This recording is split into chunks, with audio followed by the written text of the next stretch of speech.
Day 3 this week of Mrs. Hewitt's Spelling at Home. We have a free morpheme for you today. A free morpheme is what? Yes, it's when it can function as a word on its own, and then it also can function as the root word with bits attached to it. So our root word today is this, it is port. Okay, there are different roots of port that come from different Latin words. The one we're doing today is the one that's from the Latin portare, which means to carry. Okay, so we're going to be looking at words that have port, meaning to carry in. There's a different sort of port, which is like the port that the boats go in with your passport, and the kind of sense of having a dock or a place, a location. So, but this port is about carrying from one place to another. Okay, so I'm going to pop the word grid up. It's not the case that there's lots of spelling rules today, mainly because our root morpheme does end in a T. Okay, so we haven't got that bit where we're having to drop vowels off and think about changing E's and things like that. Because it doesn't end in a vowel, generally speaking, all our suffixes can just be added on normally, but do keep a lookout if there's any that you do need to change further down. Okay, so we need to get ready while I hold this up against the screen and you can build your words. Okay.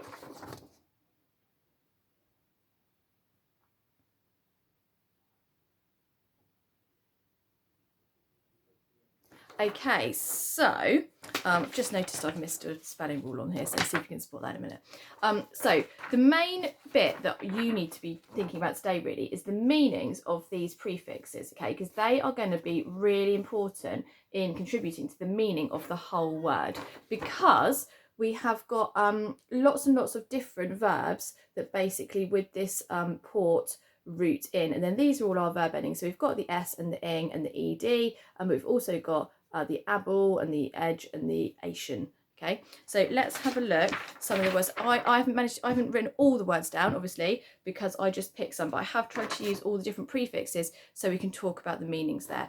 So to start with, I've got import. So im is an assimilation of in, meaning coming in, but because it's changed to an M because it's followed by a P, so import is easier to say than import. So over time the in has changed to im, but we've got import and we've got important, that sense of coming in, carrying in, and actually being significant. Okay, so like contributing towards it. We've then got export. So import and export are kind of the opposites, and they're to do with goods coming in and out of a country at times as well. So you import something that is being carried in, and an export is something that a country would sell or would send out, because the ex meaning out. Okay, so that is to carry out, it exports. We have got, I should actually also, just realised it's not on there, talk about deport. So D is a sense of being away from. It's very similar to X, but there's a big sense of, because deport is actually kind of, you are doing it to the person. So if you deport somebody, you are sending them away. Okay, so it's more of that sense of off than out. Okay, so out is kind of a giving out, but the deporting is when you're actually sending somebody away. So the deport and export are kind of different things. Okay. So we've got export, we've got report, so we've got reporter, you could have reporting, reported, all the other report verbs. So report, that sense of it coming back. So if you report on something, you actually give information back about that thing. So carrying something back there, in most senses, information. Trans, who can remember what trans means? That is one of our quite common prefixes. It does contribute to the meaning of the word. So think about trans. Okay, it means that sense of being across or through. So transport, actually think of that movement carrying through or across. Okay, transporting. So we've got transporting, and here, look, transportation. You can see there I have forgotten to cross it out with my orange pen. So we've got transportation, but again, when we have that shun, we take that E out and we have the shun there with the TION ending. Okay, so transportation, that's the noun, the thing that does the transporting. Okay, because it's got that shun on the end, so it's going to be kind of an abstracty type noun. So we've got transportation, we have got support. Sup what do you think sup is an assimilation of another prefix?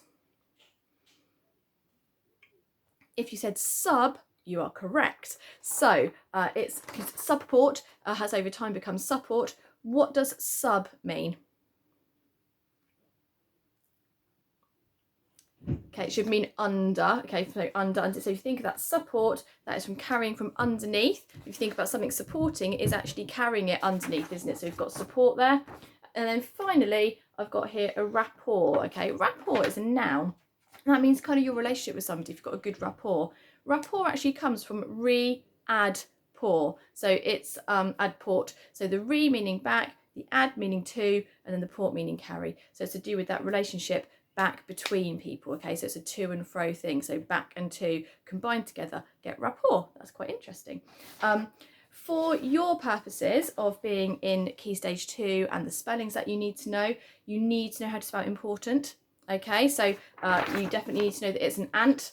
Okay, important and importance, because they are words you're going to be using.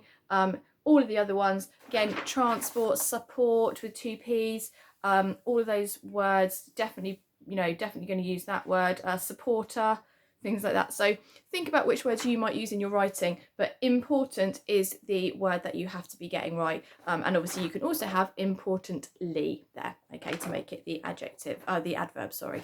So if you talk about how somebody's talked, they talked importantly. So that would be good for you to use in your writing. So don't forget, this is about spelling correctly, but it's also about improving your vocabulary. So if you read these words in a book, you're understanding what they mean. Okay, so you might have a book that talks about a rapport between people. You might find in a book it talks about deporting or deportation. That's about the sending away. But you can link that as well to this vocabulary lesson about your word study, building up those words, looking for the clues within the words to help your vocabulary. That's why word study is so brilliant. Okay, so that's it for today. You need to go and write your words and write a couple of sentences, and then I will see you back here tomorrow. We're nearly done. 2 days to go. Okay, have fun. Bye.